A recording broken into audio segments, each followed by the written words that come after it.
Apa yang akan dilakukan Dajjal ketika turun ke dunia?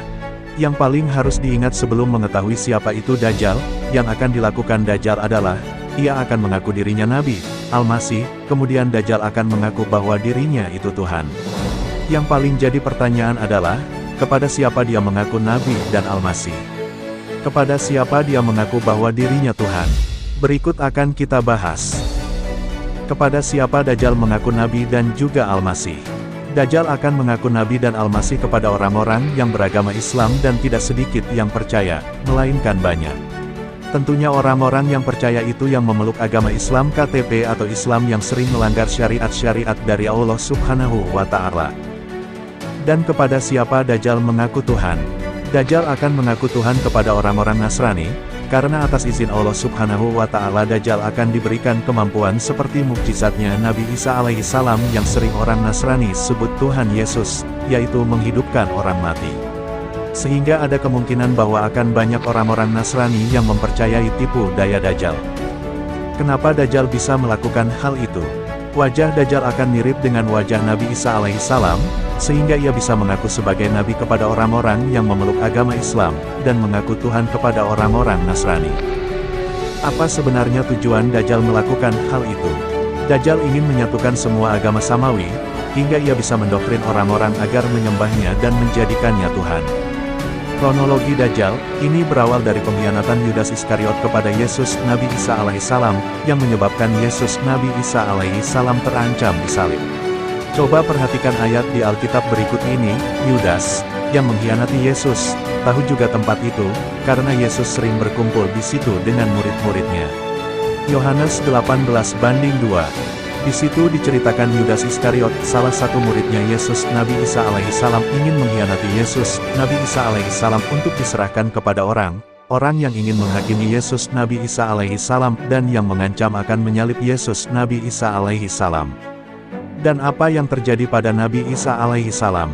Apakah ia disalib? Coba kita perhatikan ayat di Alkitab berikut ini. Akhirnya Pilatus menyerahkan Yesus kepada mereka untuk disalibkan, 19-16b. Mereka menerima Yesus. Yohanes 19-16. Dalam Alkitab telah dijelaskan bahwa Yesus Nabi Isa alaihi salam itu disalibkan, tapi setelah saya baca kitab Al-Quran beginilah bunyi beberapa ayat yang ada di dalamnya. Ingatlah ketika Allah berfirman, "Hai Isa, sesungguhnya aku akan menyampaikan kamu kepada akhir ajalmu dan mengangkat kamu kepadaku serta membersihkan kamu dari orang-orang yang kafir, dan menjadikan orang-orang yang mengikuti kamu di atas orang-orang yang kafir hingga hari kiamat. Kemudian hanya kepada akulah kembalimu, lalu aku memutuskan di antaramu tentang hal-hal yang selalu kamu berselisih padanya." Quran Surah 3 ayat 55.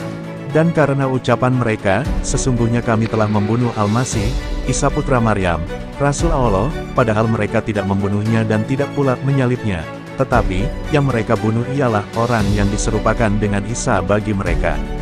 Sesungguhnya orang-orang yang berselisih paham tentang pembunuhan Isa, benar-benar dalam keraguan-raguan tentang yang dibunuh itu.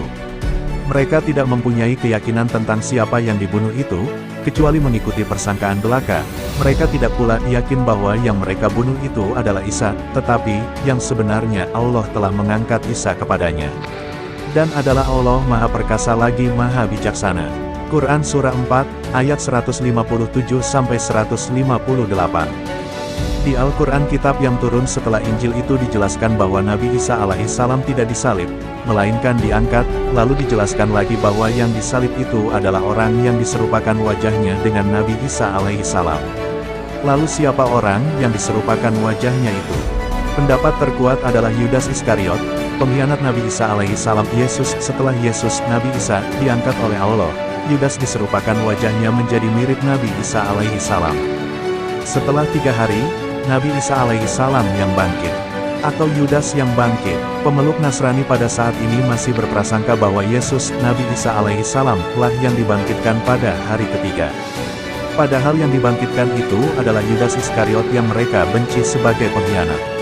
Dan mungkin kalian yang Nasrani yang membaca ini akan meremehkan tulisan ini dengan berkata dengan lisan atau mungkin dalam hati, artikel sampah.